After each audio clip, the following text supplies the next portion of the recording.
कुछ जगहों पर लिखा गया कि बृजभूषण शरण सिंह का टिकट कटा है। बिल्कुल सही है, कोई दो राय है क्या? लेकिन कुछ लोगों ने यह भी लिखा कि लौट कर आया तो घर में ही है, किसी बाहरी को तो नहीं। बृजभूषण शरण सिंह के बेटे को उम्मीदवार बनाया गया है। सोशल मीडिया पर लोग इन बातों को लेकर झूल रहे थे कि चेहरा तो बदल गया लेकिन अंगना तो वही है। कुछ देर बाद लोगों ने कुछ सवाल लिखने शुरू कर दिए कि आखिर कवि कहना क्या चाहता है, कवि कौन है, कविता क्या लिखी है।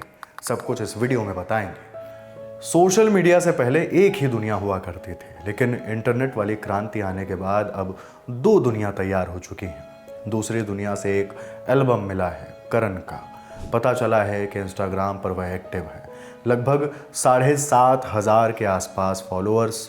करण शूटर भी हैं, ट्रैवलर भी, मछलियां पकड़ते हुए भी कुछ तस्वीरें हैं। बृजभूषण शरण सिंह जब क्षेत्र में मौजूद नहीं रहते तो करण ही लोगों की दिक्कतें सुनते हैं, ऐसा गोंडा के स्थानीय लोगों ने बताया है। करण की इस दूसरी दुनिया में अब नेताओं के लिबास में तस्वीरें जुड़ने वाली हैं। बीजेपी ने 2 मई 2024 को कैसरगंज लोकसभा सीट से नए प्रत्याशी के नाम का ऐलान किया है।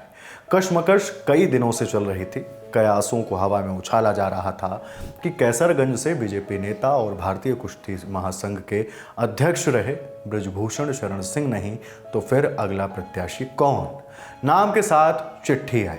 प्रत्याशी वाले कॉलम के आगे लिखा था करणभूषण सिंह। इस नाम के ऐलान के बीच मेरा एक साथी यूट्यूब पर बाजीगर फिल्म का एक गाना सुन रहा था। गीत के बोल लिखे हैं रानी मलिक ने कि छिपाना भी नहीं आता, जताना भी नहीं आता। अब कुछ नहीं छिपा, करणभूषण 3 मई को नामांकन करने वाले हैं। चूंकि बात तारीखों की शुरू हुई है तो अब पन्नों को पलटते हैं। 13 दिसंबर 1990 को जन्मे करण डबल ट्रैप शूटिंग के नेशनल प्लेयर रह चुके हैं। उन्होंने ग्रेजुएशन अपने ही पिता के कॉलेज नंदिनी से किया। गोंडा में बृजभूषण के तकरीब 50 कॉलेज हैं। ग्रेजुएशन के बाद करण बिजनेस मैनेजमेंट की पढ़ाई करने के लिए ऑस्ट्रेलिया चले गए। करण उत्तर प्रदेश कुश्ती संघ और गोंडा के नवाबगंज के सहकारी ग्राम विकास बैंक के अध्यक्ष हैं। वो अपने पिता संघ भारतीय कुश्ती महासंघ के साथ भी जुड़े थे। जब यौन उत्पीड़न के आरोपों के बाद बृजभूषण ने कुश्ती संघ से किनारा किया तभी करण भी इससे अलग हो गए। आज तक के सहयोगी कुमार अभिषेक ने टिकट मिलने के बाद करणभूषण की पहली प्रतिक्रिया जानने की कोशिश की। वह क्या बोले, सुनिए। तो भारतीय जनता पार्टी को, सारे राष्ट्रीय नेतृत्व को बहुत बहुत धन्यवाद करता हूं कि उन्होंने मुझे मौका दिया और मैं अपने पिता के मार्गदर्शन पे यहाँ पे चुनाव का पूरा। करण को टिकट मिलने के बाद जब कुमार अभिषेक ने बृजभूषण शरण सिंह से पूछा कि क्या बेटे को टिकट देने से पहले पार्टी ने आपसे डिस्कस किया था तो वो क्या कहते हैं, सुनिए। देखिए, हम पार्टी से ऊपर नहीं है। हम सन 89 से पार्टी से जुड़े हैं।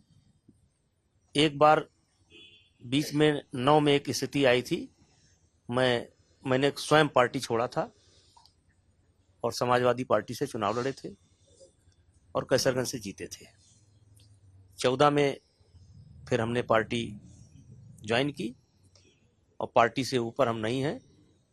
पार्टी हमसे बड़ी है और पार्टी जो भी फैसला करती है वो सोच समझ करके करती है और इसलिए पार्टी के निर्णय से हम खुश हैं और हमारे क्षेत्र की जनता खुश है। जब पूछा गया कि पद में नहीं रहेंगे तो आप क्या करेंगे, बृजभूषण बोले, वही है वही जो राम रच रखा।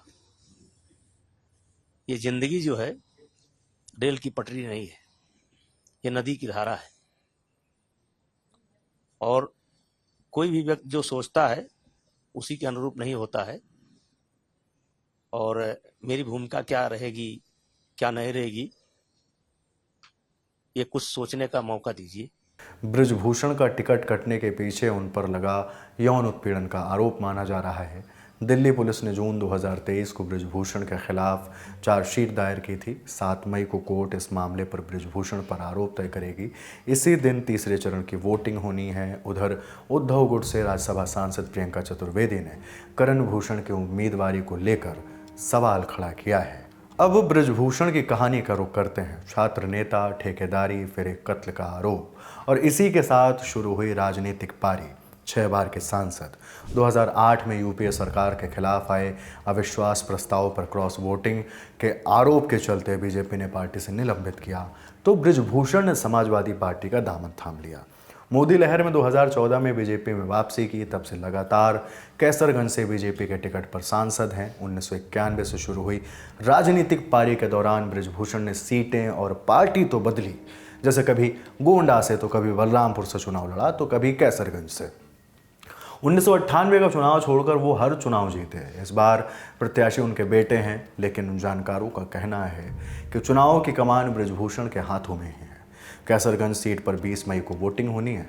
4 जून को रिजल्ट आएगा। रिजल्ट कैसा आएगा वो आपको बताएंगे। तब तक इस खबर पर आपकी क्या राय है हमें कमेंट सेक्शन में ज़रूर बताएं।